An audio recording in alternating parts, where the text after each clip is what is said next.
The sound you are hearing is the rapturous response, I wish I could roll my eyes, to Geese at the Metro Theatre. They've been called Gen Z's first great rock band. But how did we get here? Or how did I get there?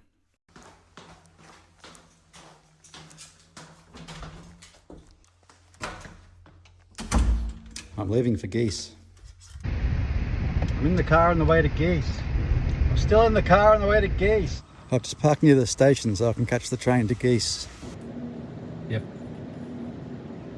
Just on the train to Geese. The last part I had to pretend I was on the phone so I didn't sound weird on the train. Anyway, stay where you are for my conversation with Jack coming up a bit later on I Hear Good Things. Unless he's having some trouble.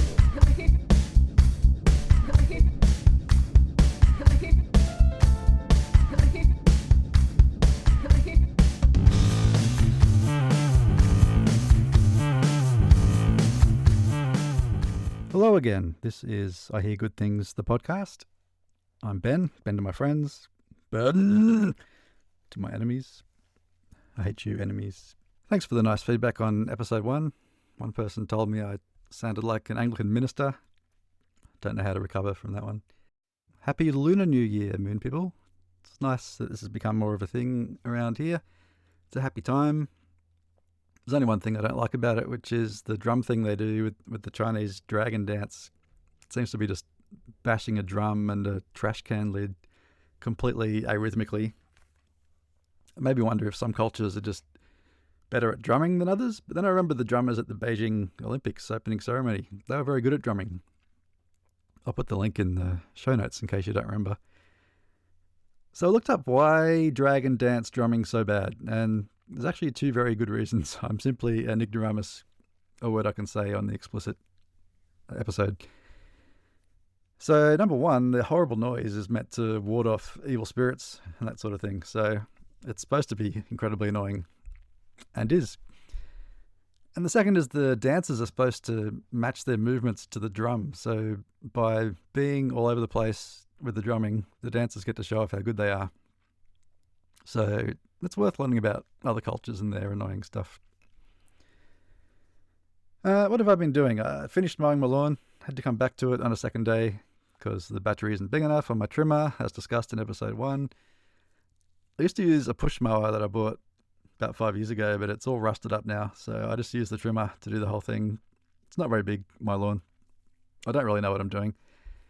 I've joined these lawn groups on Facebook, but it's mostly people asking what type of grass is my grass, and there's only like 3 types of grass, or is this beetle bad? And half the people say it's good unless there's thousands of them, and half say pour boiling dish soap on it immediately. Probably the funniest thing that happens on those groups is someone proudly posts a photo of their lawn having freshly mowed it, and then people accuse them of turning up the green levels on the photo, which they clearly have sometimes. What else? I saw Maren Morris at the Enmore Theatre. Her debut album is one of my going home from work trauma albums. Maybe we'll do an episode on those one day. Basically, when I'm not top gaff mentally, then I go to work and work's draining and traumatizing. I start listening to the same album every day on the way home for like a month or so. So there's probably 6 or 7 albums I've played to death that way. I'll come back to those another day. If I'm really, really traumatized, I'll go get a large vanilla thick shake, but that's only happened once so far. Try to save that one for emergencies. But Maren Morris was great. She's a country pop singer, really good songs. She released her 4th album last year, which was a return to form, I'd say. Don't really like that phrase, but it was a good one after a bad one. The one before I can't really remember, and apparently she doesn't either because she didn't play a single song from it. So I think we all agree. I noticed at Maren Morris and at Blondshell the week before, the tradition of throwing things at the performer continues. You might remember Billie Eilish got hit in the face a few years ago with a bracelet, and someone threw their phone at Bibi Rexha and she needed stitches. So I think Maren Morris and Blondshell both got bracelets thrown at them. Blondshell got like a cap and a fake gerbera or something. I have to ask the lawn group. But Maren Morris got handed a keffiyeh, the Palestinian headscarf thingy, And it made me a bit uncomfortable because I don't know that she knew what it was. And she started dancing around with it like Stevie Nicks, which, I don't know, is that disrespectful to the keffiyeh? And she draped it on a microphone. So I Googled Maren Morris keffiyeh to see if she said anything about knowing what it was or got any crap for it. Nothing came up. It turns out she has used the watermelon emoji before in reference to Palestine, so I think it's okay. I think she knew what it was. Often when you Google an artist, one of the top questions in the little questions box is how much to book this artist. And it says an example fee to book Maren Morris is in the starting range of $300,000 to $499,000, which is a good example. I was trying to explain this principle to my daughter this week when she asked, why doesn't the bus go straight to our house? And I was explaining the trade-off of buses vis-a-vis taxis. And similar for Maren Morris, it's cheaper just to go to the show with everyone else. Another thing I thought about with Blondshell and Maren Morris, trying to figure out what to do with your hands when you're a singer must be so hard. Blondshell's got a few things she does awkwardly. Obviously, there's the hand in the air, usually works, hand in a fist, pulled close to the chest. You can do the open-palmed shoulder shrug. I think a lot of singers for bands play guitar purely for this reason. I started to relax whenever Maren Morris picked up the guitar, even though her strumming was barely contributing to the sound, because I didn't have to worry about what she was doing with her hands anymore. I don't know why I put myself in their position trying to think about what to do with their hands, but it really starts making me anxious. Probably the worst one I've seen was I saw Stone Temple Pilots last year with their new singer, which was probably a mistake. I do like their new singer generally, but he only had one hand maneuver, which was palms face up, very low to the ground, and then slowly raising them, which I would call the forklift. And he did this just over and over again. It really annoyed me, put me off the show. So if you're a singer who doesn't play guitar, I feel for you. One news item before I get on with it. The Inner West Council is taking submissions for the Enmore Road Walk of Fame outside the famous Enmore Theatre. So if you want to see Randy Feltface or someone on a Hollywood star type thing, you can make your voice heard. I'll put the link in the show notes.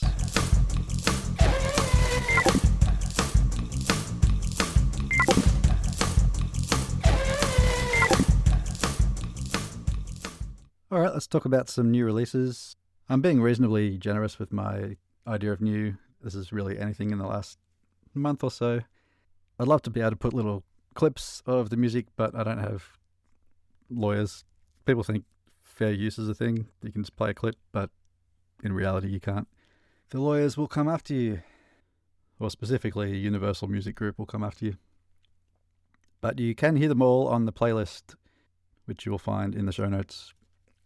All right, so beginning again with Australia, Dealers of God are a fascinating group from Melbourne. Their press photos, if you can call them that, are very scary. There's one guy wearing a balaclava, one has a tote bag, there's lots of rude fingers. Their album from this year is called Bushranger Act 1. It's labelled country on Apple Music, which wouldn't be in the top 5 genres I'd consider. They've called themselves ambient crunk, which goes a bit further towards explaining what this is. There's hip hop in there for sure. There's atmospheric sound collages.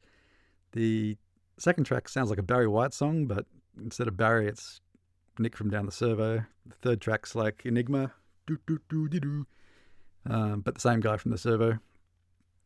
The fourth sounds like Jars of Clay, but with a Ben Lee feature. And that's the last track I think of as a song on the album. From there, it's kind of, there's ambient sounds, there's paranoia about UFOs, film dialogue, news clips about violence and clashes with the police, and towards the end a bit more traditional hip-hop perhaps, but very, very cool. There's a whole backstory about an Australian poet called Billy R. Clay, who has inspired the Dealers of God name and this series they've called Bushranger. There's acts 2 and 3 coming later this year, it sounds like. I've been putting together a list of the most Australian albums, and this will be on there for sure. Very interesting group. I'll post in the show notes an interview they did with Sondemic. Sleepazoid are also from Melbourne. They're a band with, seems like a lot of support already. They released an EP last year which was a bit more straight ahead rock. Their one from this year, I think they're finding their sound a bit more, some more confident, strange production choices, a little bit shoegazy and weird noises, which is great. They're getting buzz all over the place. They've been playlisted on Apple Music. They were in the Enemy 100, up and coming artists. They're about to go on a tour. They have a show in Newtown on the 7th of March that I'd love to go to. I hope I can get there. Really good band. I think they're going to get pretty big over the next few years. Anne Kernigan is a Brisbane musician who makes lo-fi garage rock with a little Eastern psychedelia. I've only just discovered him, but this is his 4th album. It's free on Bandcamp, but you can also order some kind of little magazine booklet type thing that'll mail out to you. So I've ordered that and I'll see what arrives. I can't really explain why I like this so much, but it's very relaxing and cool. Monty Hills makes some strange electronic music. It's labelled as house, but there's all kinds of weird sounds and experimental stuff. They have a song called Minecraft vs. Roblox that sounds like it would appeal to fans of those franchises. It's good. Just wanted to shout out one more band before we leave Australia, which is late 90s. They do various styles of emo along their career so far, which is mostly EPs and singles. Sounds like they've been getting a bit of a harder sound over time, which I really like. All right, we'll pause in New Zealand, our little friend across the street. Bic Runga has released an album, Red Sunset.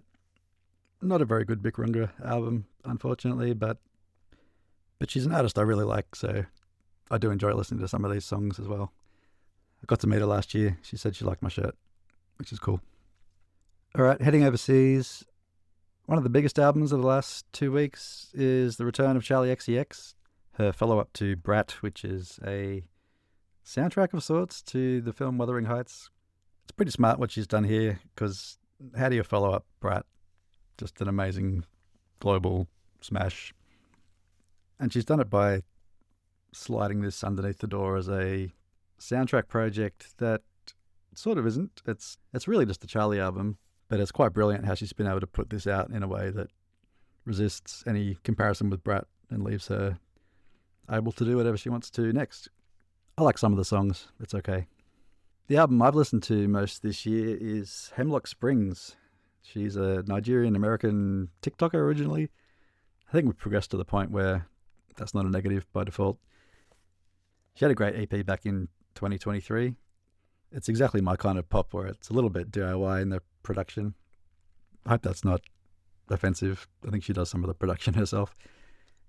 But this is not a slick Pink Pantherist type thing. This is sounds a little bit more homemade, which I really like. This one feels like there's a lot more Madonna influence, particularly on Sense Is in the last track. The heads and shoulders, knees and toes or ankles, whatever it is, sounds like sparks. She makes a lot of use of my favourite interval, the minor second. I thought about singing it for you, but perhaps not. Her fans are Lockets, so I guess I'm a Locket. Really good. I don't think I've heard my favourite album of the year yet, but this is the one to beat. Middleman are an English band I found randomly. I can't remember how. They just rock. I don't know. I need to rock sometimes. I'm very interested in my new band, Believe. This is Cameron Picton from Black Midi. After Black Midi broke up, Geordie Greep went out on his own. I think this is a bit less of an acquired taste than Geordie Greep, but still very interesting and cool. They have a new single out this year, and they had one last year. Hopefully an album coming this year. Finally, Central Tendency is one of my favourite substacks for new music. I find Erin's recommendations often to my taste, and she pointed out Waiting Room, a band from Hungary. And I really liked their album on first listen. If you're not allergic to the idea of Remedy by the Black Crows, you might enjoy this as well. It's hard to find much about them. I did a Google, and the first thing that comes up is an Australian band featuring Dr. Carl Kennedy from Neighbours. Him and his wife were a couple goals back in the 90s, I want to say. Their website says you will require a JavaScript and frames capable browser, preferably set at 800 by 600 or higher, with Flash plugins. So I can't tell you any more than that about them. I had to download them specially because they're not on streaming. And if you think you know what Dr. Carl Kennedy's singing voice is like, you do not. It's not dissimilar to Art of Fighting, I suppose, Australian band. There's also another Australian/UK band called Waiting Room ... They're okay as well. All right, that's it for new releases. Check the playlist out if you want to hear them. All right, it's time for Is This Meat? Geese, the band, have been the biggest story in rock music, especially indie rock music, over the last 6 months to a year. They put out a great album in 2023 called 3D Country. I like that one. Then their singer Cameron Winter put out a solo album at the end of 2024, which grew and grew in stature, so that when Geese dropped their next album, Getting Killed, they really blew up. So this is a band everyone's been talking about and a lot of people are sick of hearing about. But I went to see them at the Metro Theatre. It was a huge crowd, very hot inside. People walking up and down the line asking for spare tickets. I was supposed to go with my friend Jack, but then he couldn't make it at the last moment. But we also had tickets to Cameron Winter's solo show the following week. So you're about to hear my conversation with Jack right after hearing Cameron Winter at the Opera House. Jack has the best music taste on the company Slack. I don't know what the advantages of having the best taste. I should have asked him about that. Anyway, here's my conversation with Jack. All right, so we've just seen Cameron Winter at the Opera House. We have. Jack, immediate thoughts? Oh, incredible. It felt like an experience more than a concert. Yeah. I feel like... I'm going to sound like such a dickhead by saying this, but it was such a time and a place thing. I feel like there'll be a chance to see him again in the future, but being here like tonight was like the one. Complete command of the crowd, hear a pin drop, rah, rah, rah, all the stuff you love to hear. Yeah, I feel like this is more important than good, if that makes sense. Yeah, you had to be there. But I feel like you're hotter on Geese than I am, I guess. Yeah, and Cameron Winter, big Geese fan, yeah. And a lot of people are super, like the crowd here, super into it. Lots of young people, I would say. I felt like the crowd knew exactly what they were coming here for. Yeah. I don't think they were looky-loos. I think they were hardcore fans. Yeah.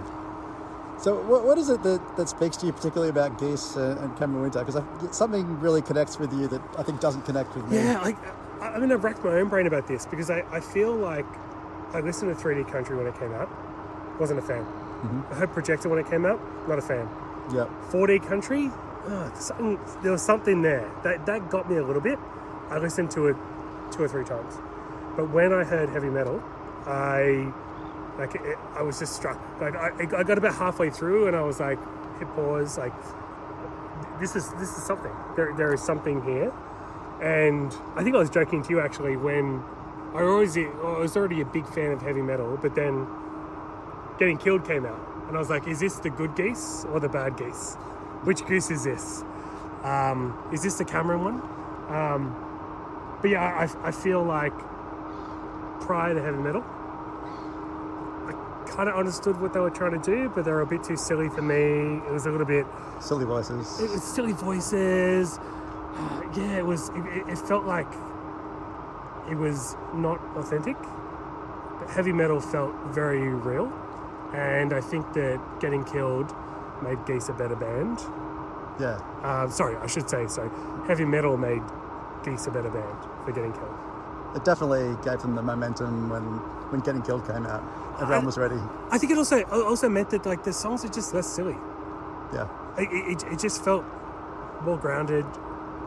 You can, outside of the instrumentals, which have always been amazing, they're always like the band are great. You can say all you like about Cameron Winter's solo and his voice, but like Geese are a great band, all those members of that band. But I felt like Getting Killed just felt like their voice. It didn't feel silly. Yep. It didn't feel like it was trying to ape that sort of 2000s, 2010s New York sound that Projector was trying to do. It felt like their first record that was like 100% like a sound that they'd cultivated. But now we're talking about Geese. We're not talking about Cameron Winter. That's all right. We'll talk about both. World peace. Because So we were supposed to go last week. Unfortunately, you couldn't make it to Yeah. the last moment. But how do you think that went?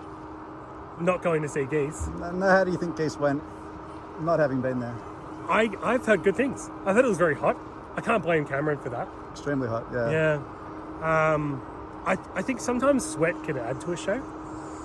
I think it did, and there were people who were absolutely drenched. Like, they looked like they come out of the shower. Yeah, because when it's like a hardcore show or a metal show, you just take it for granted that everyone's sweaty. Or like a Nine Inch Nails show. Everyone in the PVC. Like, it's just part of the entry ticket. But when it happens to like an indie band, it's like that's a good thing. Yeah, it made it an event, certainly. I have just a really distinct memory of seeing Hot Chip play at Enmore Theatre at what was prior to, I would say prior to global warming. It's been going on for a while. But prior to these extreme heats of the last few years, seeing Hot Chip play at the Enmore Theatre, and it must have been like 40 degrees in that room. And it was terrible when I was there, but the memory of that show has just grown in my head because of how uncomfortable I was. Yeah, I mean, I must say I get more and more excited about air conditioning as I get older. Well, the actual Enmore Theatre has great air conditioning. It does, yeah. That's why I love going Was there. that because of the floor falling in? Did they replace the floor with air conditioning in Just it? with It's a like, big block of ice. What do you think the biggest song was at Geese? If you haven't heard. I wasn't at Geese, No. But but I would have thought, personally, my favourite of Getting Killed is Husbands, but I imagine it was probably 21, 22. well, that's off 3D Country. Yeah, but like at the show, I think it would have been the one that would have Oh, okay. got the biggest that reaction. got the crowd going for sure, Yeah. but the biggest one, and I was a little bit surprised, Yeah. this was the encore, and the only song in the encore from memory, Trinidad. Yeah, because it was on, like, they did the SNL recently, they played that. I think that I've seen footage from Laneway. There's like a circle pit going on for that song. I think it's not a representative Geese song. No. If you heard that song only, you're like, I want more of this, don't listen to Getting Killed. There's not much of that. Yeah. I think it does connect with maybe men more. the screaming. Oh, yeah. But yeah. Is that what Joe Rogan told you to say? My good mate, friend of the pod. It does feel more like a 3D Country song than a lot of the other stuff on the record. Yeah, that's fair. Yeah, I mean, yeah, apart from that song Getting Killed, it's a very distinctive sound that I think makes, especially the drumming really makes this band, I think. And Yeah. apart from his voice. Max Basing, he's drumming. What's up with that? But yeah, the voice is, and like I was saying to you before the show, like I like his voice, but I find it gets relentless after an hour or two of it. I haven't found that as I've been listening to my Geese and Cameron mix on Apple Music on random for the last 3 weeks. And I haven't got sick of it. I'm here for it. Yeah, okay. So what did you think it was good about this show? Look, it's I wouldn't say it was a rare thing, particularly at the Opera House. Like, if you invite a band to play at the Opera House or a solo artist to play at the Opera House, you've got to be able to command an audience. But like, from the moment he walked on stage, every twinkling ivory, every warble of his voice, it felt like the crowd was just like here for it. Nobody's sitting there going, oh, I hope he plays the song I like. It was just like, experience what he chooses to do in that moment. Yeah, that's true. I was expecting a little bit more silly voice. Were you really? disappointed by the lack of silly voice? I wouldn't mind it just as a bit of flavour. I like his silly lines, like I feel bad about what happened to Jesus, that kind of stuff. He does these funny little lines. There was some silly piano. There was some very silly piano. Not a lot of crowd work, but some piano crowd work, I think. I think he knows that he has the crowd just in the palm of his hand. He doesn't need to do anything. He can just play the same note over and over. Yeah. And it actually reminded me of when I was like, one thing I'll say about Cameron Winter, he can play the piano about One thing. Exactly. Well, excuse me. In the past, I've heard you say the exact opposite of this. No, okay, you don't know what I'm about to say, maybe, Okay. but I think he can play the piano exactly as well as I can, which I think makes this show a little bit less impressive. But you're a to much me. better singer, Ben. That's true. Not as confident, I'll say. true. But I wonder, people who can't play the piano, what do they think of his piano playing? He's like a virtuoso. Right, yeah. I imagine his parents have made him play piano since he was 3 years old. Yeah, okay, yeah. because it reminded me very much of my Year 11 recital for the parents. Oh, did you do that in the concert hall at the Opera House? Did you? Or? I wish my daughter played a recorder in the concert hall there, but I did that thing that he did tonight where I played one note for way too long just as a funny little thing. Yeah. And my teacher was so angry with me that I'd done this in front of the parents. This guy's just done it in the Opera House. Presumably his teacher's not here? I would say so, yeah. But yeah, it takes away a little bit from me. Like, really, I'm just 100%. Well, I'm sort of 80% there for the voice. I'm 20% there for the lyrics, I would say. I don't think I even like his songwriting, particularly as a solo performer. What do you think of the songwriting? I think the songwriting is great. I think that it's hard to have memorable, heartfelt lyrics in this day and age. So something that's like a little bit quirky, a little bit weird, I think it sticks with you. Yeah. He's got a lot of that. Yeah, it's a really remarkable, like... There's a ton of phrase to it. Yeah. And it is silly. Like the bag of rubber bands. Classic. Yep. Jumps out. I don't know what that means. No. I didn't read into it. But like it's a great line. It comes out of the piano break. Yep. Bag of rubber bands. It's great. I think the lyrics are really good. But the music I don't find really good, I guess. I don't know if you make that distinction at all. No. No, I think it's interesting to think about the solo Cameron Winter with the piano versus the instrumentation on the record, considering how tortured the recording of it was, going from Guitar Center to Guitar Center. But I've grown pretty fond of some of the unreleased tracks, of which like half the tracks tonight, unreleased. Yeah, I didn't recognise a lot of them. And I really like them, and I've listened to a lot of the bootlegs, and I think to myself, what's it going to feel like to listen to those once he actually gets in the studio and records it? I think there's a chance that maybe a little of that magic is lost.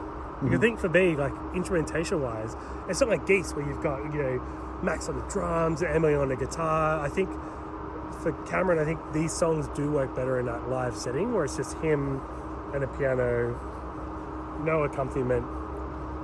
And I worry that maybe this second record, whenever it comes out, might lose a bit of punch when he records it properly.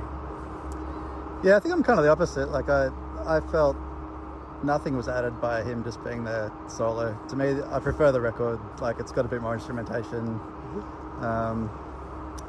So yeah, I'd say it's the least impressive thing I've seen at the Opera House. That's including my child playing recorder. I don't know what to say to that. Like, as I said, like the quality of the piano playing, but his voice is what you're there for, I think, and that's what made it very. It made it a real event. It's just an incredibly hot take. There are people who would have paid $500 for your ticket, mate. I know, and I do feel bad about it, but I also, I think this really is this is a historical sort of moment in music, like rock music history, I would say. And it's been good to be there for both of the shows. You were there at the peak before his inevitable downfall. Yeah. Maybe he'll be milkshake ducks. Who knows? It will be interesting to see where he goes. Like I think he is a fascinating person in the level of seriousness that he has. It's not really something we've seen before in terms of how earnest it is. Like it's a real balance. What is he? He's like 24? Yeah, something like that. He's got time to fuck it all up. It'll be really interesting to see what he could be a Bob Dylan. Like he could be. Like watching it tonight, I'd say even Bob Dylan sings better than him. Like, as much as I like his voice, like who's better at podcasting though? I can't imagine Cameron doing a podcast. Like, yeah. You should have invited on this podcast, mate. Yeah, I don't know. I think he's flying. I think he's flying to Japan tomorrow. I'd say he's already on the plane. Yeah.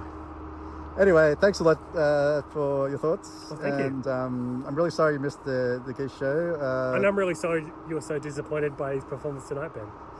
As I said, I enjoyed it. I was glad I was here. But it just happened to be the worst show that you'd seen. It's the worst thing I've seen. In his hallowed venue. Yeah, that's right. Yeah. I love you, and I'll talk to you again. Love you too, mate.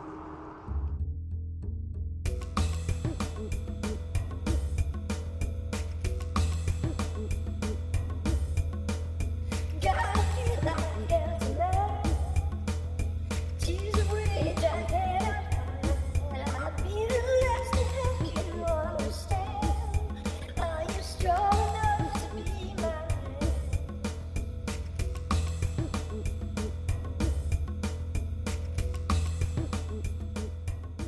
All right, time for Watch, where I talk about something I watched. I watched Knight of the Seven Kingdoms. This is the latest Game of Thrones spin-off.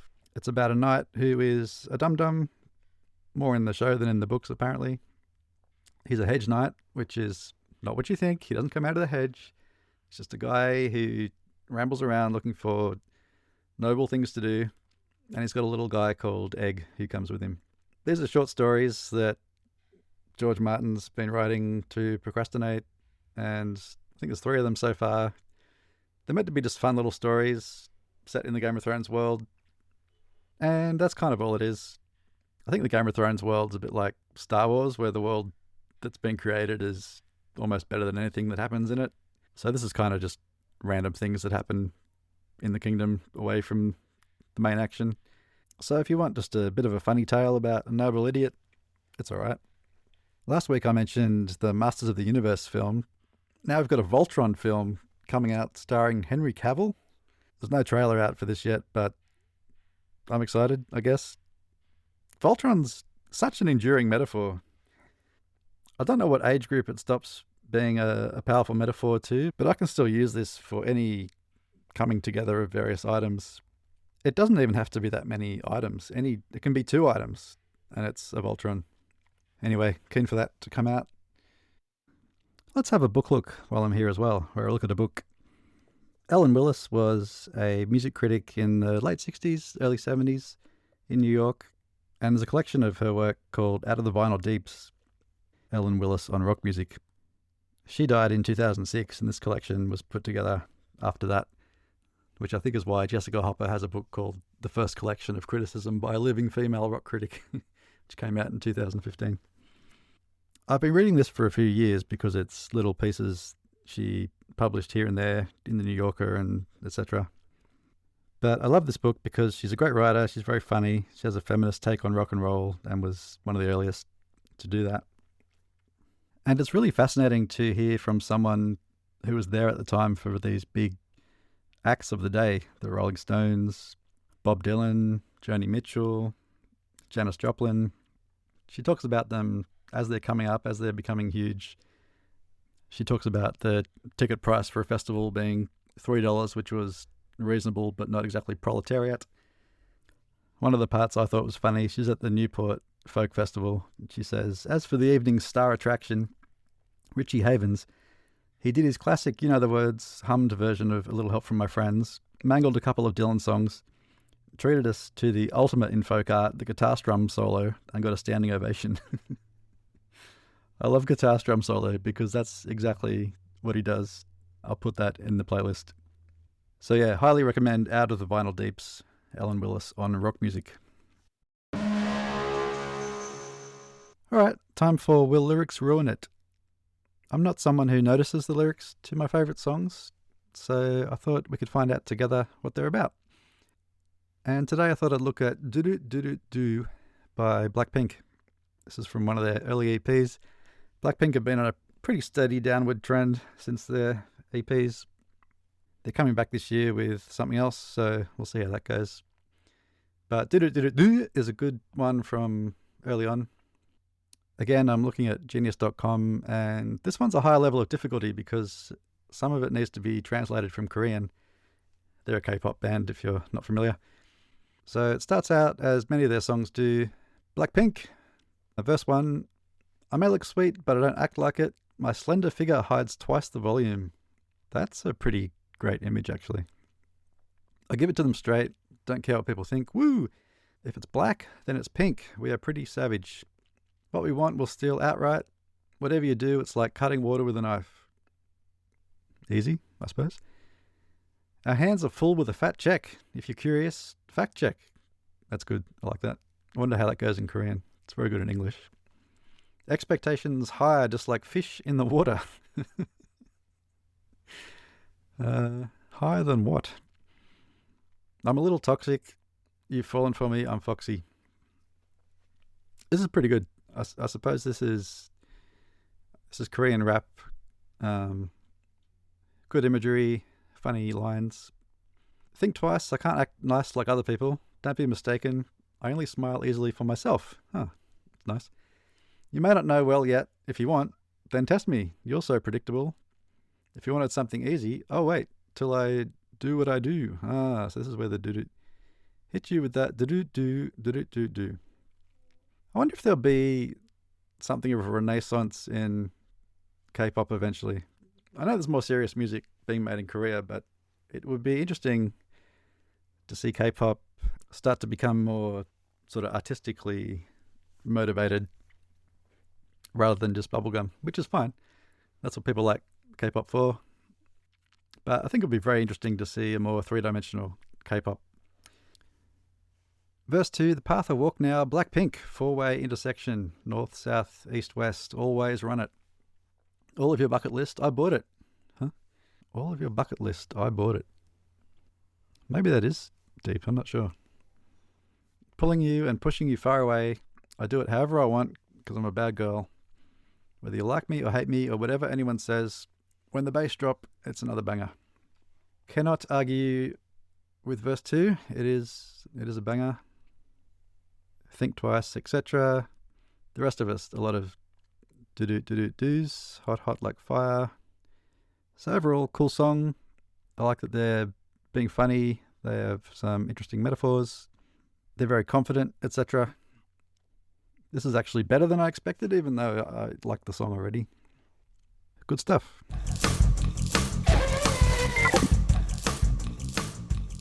Modest Mouse is one of the quintessential indie rock bands of the 90s and 2000s.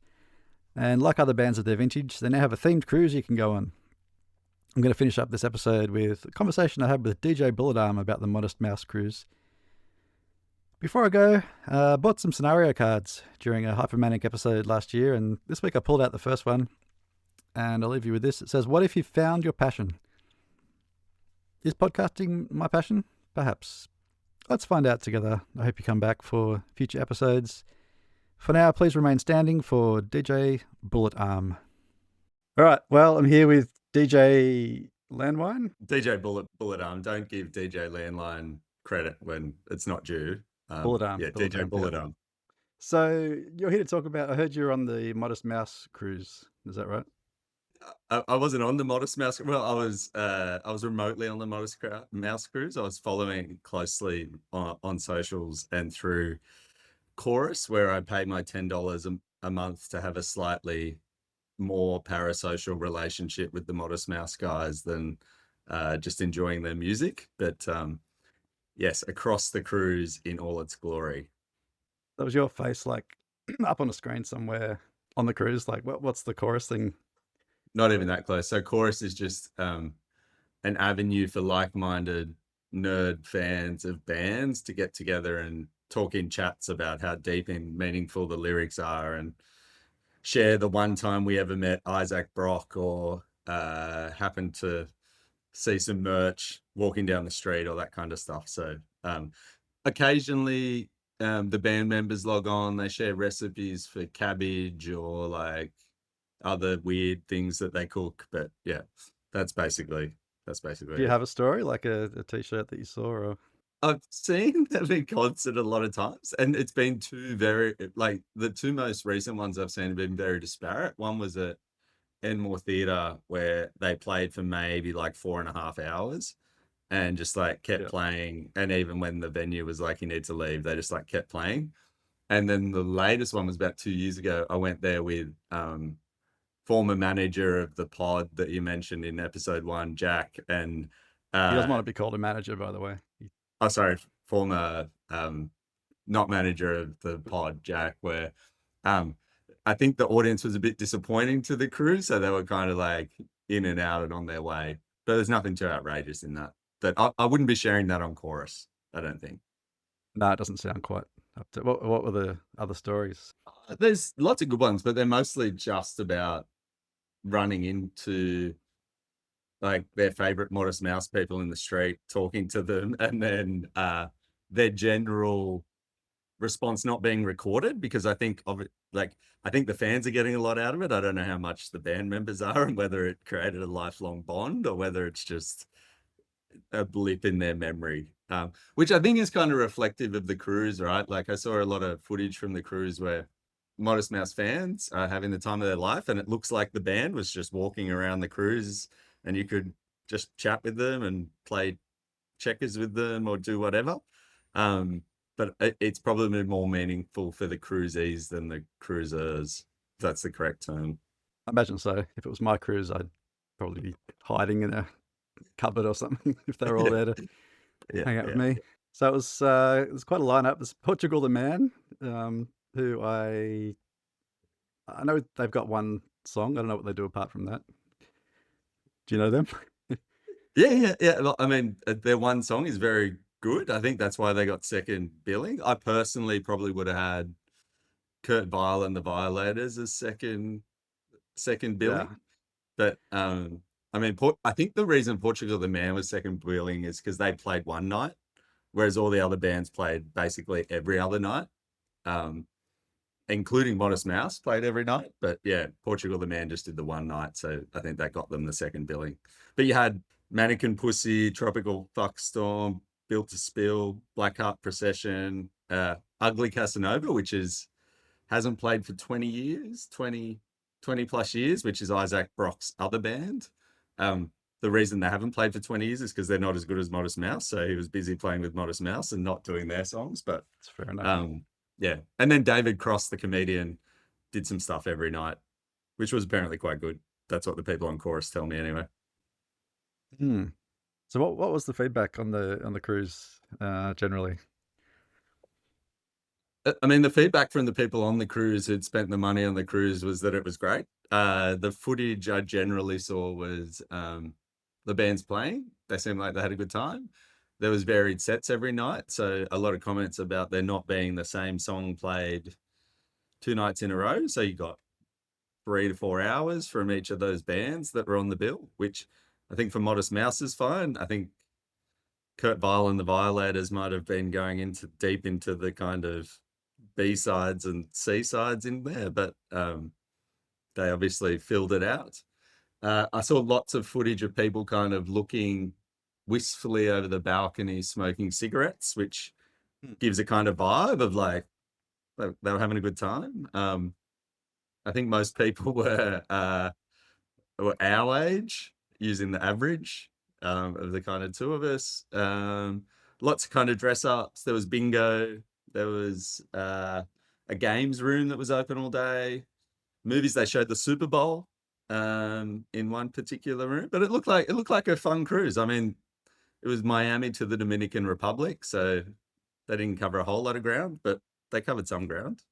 Strange locale, given their famously Pacific Northwest. Would have expected something off the coast of Washington. Yeah, that's right. Like a little jaunt from Portland up to Seattle or something, just round Milford Sound, check out the orcas and kind of come back. But Beautiful. don't know. That's a good question. Maybe next year.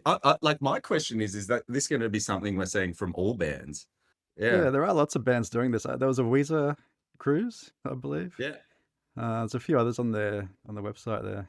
I want to see the John Farnham finale cruise that just circumnavigates Australia. Yeah, hell And you yeah. can kind of hop on. It's a hop on, hop off kind of thing. And Yeah, of course. it's not a different set every night. It's just exactly the same set every night, but you have the opportunity to experience it for one last time.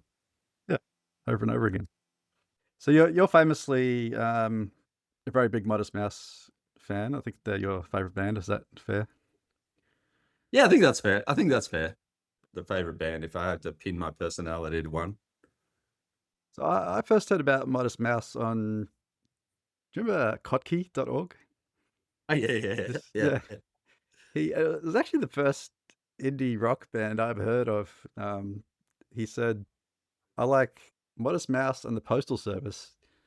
And I was like, why haven't I heard of these things? So I learned that there was a thing called indie rock. How did you hear about Modest Mouse as a young man? It was actually one of my mates at school, and so I grew up country New South Wales, so there was like 10 people in my year. But for some reason, he was he was deep into music, and this was like magazine time. This wasn't even at kind of blog time, right? And so he introduced me to them, and then I was like, damn, I've never like heard anything like this. And for context, at that point in my life, I was working for Sanity and I was absolutely obsessed with 80s music. And the reason I got a job at Sanity was because I'm a music lover and I love music. And my number one song at that point in time would have been Roxy Music Avalon, I think. And Right. so like there was a steep kind of transition from that into the world of indie rock or indie. Um, he introduced me at the same time to Modest Mouse, Ben Queller, and probably a fair bit of punk, like a Pixies and that kind of stuff. So, but yeah, Ben Queller and Modest Mouse really took a hold of me in those formative years, I think. What speaks to you about Modest Mouse in particular? So my university degree would say that I'm a poet and a lover of the creative writing world. I think that's why I like it, is because there's not actually that much.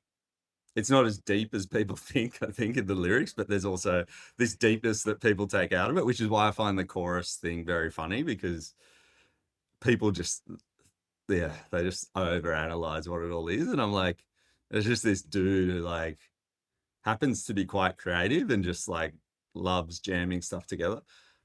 I don't like, I like more experimental music, I would say. And so their albums are generally fairly kind of, there's a bit in it that changes around the shop. It's not very uniform. And across albums, very different. Yeah, I think the line of like they become angels and like trying to interpret that as a human is like an interesting one. As a human, yeah. Yeah. The obvious question to ask is, what band's cruise would you want to go on? And do you like cruising at all? I mean, I've been on cruises around the harbour. I haven't kind of ventured. I've been on whale watching cruises, which have been very successful. I've seen a number of blue whales, it's very rare to see one, and I've seen multiple. So there's something in that, I think. I would particularly like a cruise that left Portland and went up to Vancouver or something, and lots of whales and stuff to see around there. So I think that would be good. I mean, the obvious answer is I'd love to go on a Modest Mouse cruise, and I think if I didn't have a 3-month-old, I probably could have like maybe just You've done it. spent my one like get out of jail free card. I'm gonna fly to America and go on a cruise with a band. Last time I saw Band of Horses, it was at the Opera House, and he lost his voice like half a song into the set, and just got really upset and started smashing the set apart and doing all that kind of stuff and yelling at his band members for not singing because he couldn't sing. So purely just to see their set, I would like to go on a cruise with Band of Horses. I don't know if there's a particular music when I'm out on a boat that I feel like is that I would love to be hearing this live instead of through the speaker. Yeah, I sort of think with cruises, like, there's nothing you can do on a cruise that you can't do not on a cruise. No, You that's know what I'm right. saying? That's right. And I just keep going back to the whales, right? And if there's music that I want to see just as a whale is breaching, which Mm. honestly would probably just be like Enya. And Yeah, I feel like having Enya standing on the bow of a cruise boat just in case a whale breached isn't really that, because if you're just cruising around on the water, I don't want to hear Enya. I only want to hear it when that whale's breaching. So yeah, um just on call, so break glass for Enya yeah, when you yeah, see it. that's it, yeah. Yeah, Maybe she's just like below deck, and up above deck you're listening to just like, I don't know, Cut Copy or like a few others like just playing some kind of chill music, and then you see a whale, Enya does a thing, and then you just go back to kind of having a good time. perfect. All right, so cut copy / Enya cruise is the ideal. Yeah, Good. yeah. I All right, imagine they have the same agent. I know they're not the same label, but they should have the same agent. Yeah. they both make they play synthesizers. How about that? I don't know if Enya plays They probably the met they synthesizer. probably met the agent at the synthesizer shop when they were down Yeah, there. that's So right. All right. Well, thanks very much, DJ Bullet Arm, and we'll leave it there.